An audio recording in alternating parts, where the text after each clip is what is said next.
ভেঙে পড়ে মাছটির কাছে ক্ষমা চেয়ে বলল সে ইচ্ছে করে কোনো প্রাণ হত্যা করতে চায়নি, কিন্তু বেঁচে থাকার জন্য বাধ্য হয়েছে। খাবারের সমস্যা আপাতত মিটল, তবুও সে পুরো মাছটাই বাঘকে খেতে দিল, কারণ তার ভয় ছিল ক্ষুধার্ত বাঘ যদি একদিন তাকেই শিকার বানায়। তবে কখনো কখনো আকাশ থেকেও খাবার নেমে আসত, বিশেষ করে উড়ন্ত মাছের ঝাঁক এলে অসংখ্য মাছ নৌকার ওপর পড়ত, এত বেশি যে তারা দুজনেই প্রায় মাছের নিচে চাপা পড়ে যেত। আঘাত এড়াতে ছেলেটি তাড়াতাড়ি 2 হাত দিয়ে নিজের শরীর ঢেকে ফেলল।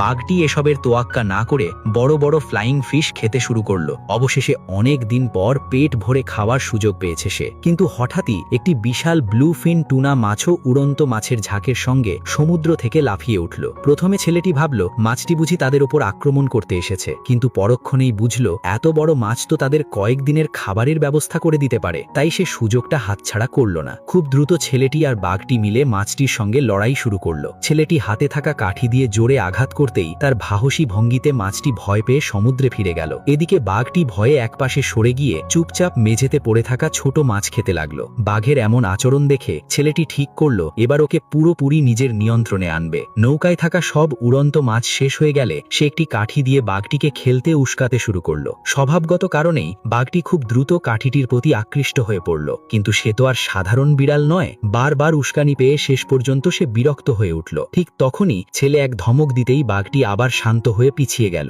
এরপর বাঘটিকে আরো ভালোভাবে প্রশিক্ষণ দিতে সে ব্যাগ থেকে এক টুকরো মাছের মাংস বের করে ধীরে ধীরে তার সামনে ধরল। মাছের মাংস দেখেই বাঘের চোখ চকচক করে উঠল। পেট ভরে খাওয়ার জন্য বনরাজকেও নিজের অহংকার ছেড়ে দিতে হলো। সে শান্তভাবে মাটিতে শুয়ে একেবারে গৃহপালিত বিড়ালের মতো আচরণ করতে লাগলো। এরপর ছেলেটি কাঠি দিয়ে নৌকার মেঝেতে টোকা দিল এবং সেখানে এক টুকরো মাছ ছুড়ে দিল।